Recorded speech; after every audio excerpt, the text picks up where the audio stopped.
Maqaa Abbaa, kan Ilmaa, kan Hafuura Qulqulluu, Waaqayyo tokko.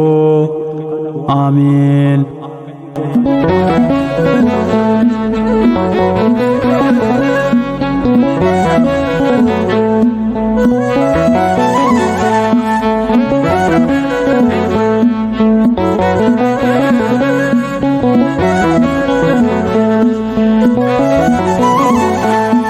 Dohorbe mare hame to se jalna mahakuma mahbute sigala te bana mahaka ke farpana adawa gagenya bohor konde te durbe agala adenya. Dohorbe mare hame to se jalna mahakuma mahbute sigala te bana mahaka ke farpana adawa gagenya bohor konde te durbe agala adenya.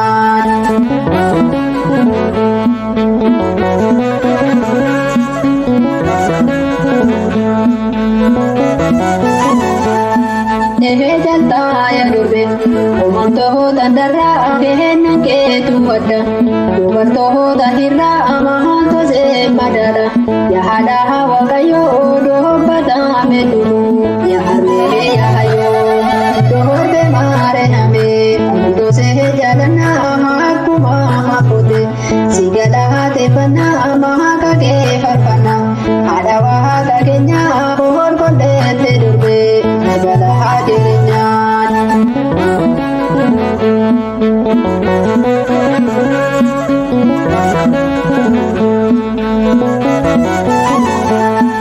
Kahana ka kenjeru kabdu bagenya sehom por kolete bokito ho jerenya kehena kenya hate ya hada hana kenya anu deska ketane adi sahara kenya.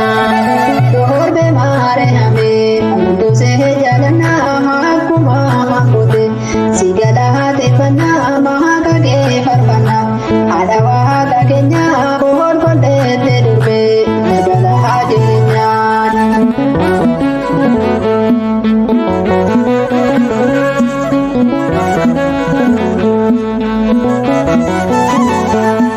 Kehena bano jala kango jahaji mata hada ko sinjena ogo se jalata he jade hadane ayena kanta de wahada kenya hate ulolo bajite. Dohorbe mare hame to se jalana mahakuma mahbute sigala te bana mahaka ke farpana adawa gagenya bohor konde te durbe agala adenya.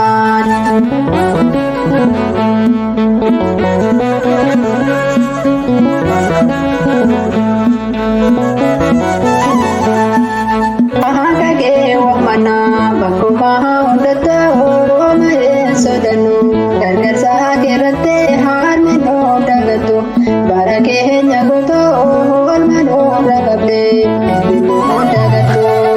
Dohorbe mare hame to se jalana mahakuma mahbute sigala te bana mahaka ke farpana adawa gagenya bohor konde te durbe agala adenya.